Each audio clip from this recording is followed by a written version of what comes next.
Look at this soft, smooth, and jiggling yogurt jelly. If you're a food gourmet, I'm sure you won't be able to resist this. Let's roll into the kitchen with me and make this cool dessert. Grape has many antibacterial properties, so eating grapes regularly keeps the body healthy and prevents viruses and limits the growth of tumors. Let's begin. Oh yeah! Helen's recipes. Ingredients you're gonna need: 500 grams of seedless, green and black grapes, 100 grams of yogurt, half a can of sweetened condensed milk, about 190 grams, 440 ml of fresh milk, and 14 grams of gelatin powder.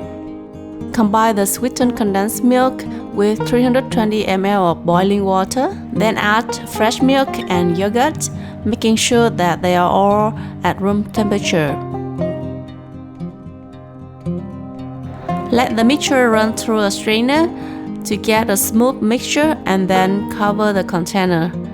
Place it in a foam box and pour warm water about 45 degrees Celsius up to 2/3 of the box. Cover for about 6 to 8 hours in one place and do not move much to ensure stable yogurt fermentation. After about 6 to 8 hours, you will have smooth drinking yogurt just like this. Now sprinkle 7 grams of powdered gelatin in 70 ml of water and leave for about 5 minutes to bloom.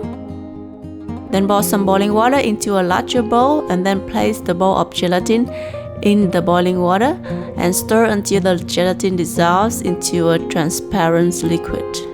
Pour 320 ml of yogurt mixture into half of the mold and then place the mold in a larger bowl containing boiling hot water and then add the gelatin liquid and stir until the mixture is homogeneous.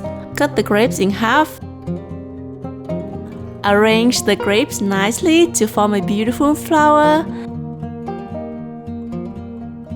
Next, in a bowl, mix the gelatin powder with water and leave for about 5 minutes. Then place this bowl into a larger bowl of boiling hot water and stir to dissolve the gelatin into the liquid again. Pour the gelatin liquid into another bowl and mix with 320 ml of lime soda and then pour over the grapes. Store in the refrigerator for about 4 hours and you will have so beautiful grape jelly yogurt. Wow, it looks so pretty. It's cool and chilling and smooth and jiggling with sweet and sour taste of fresh grapes. It's gonna be your favorite dessert, I'm sure. Please give it a try and thank you for watching. Bye!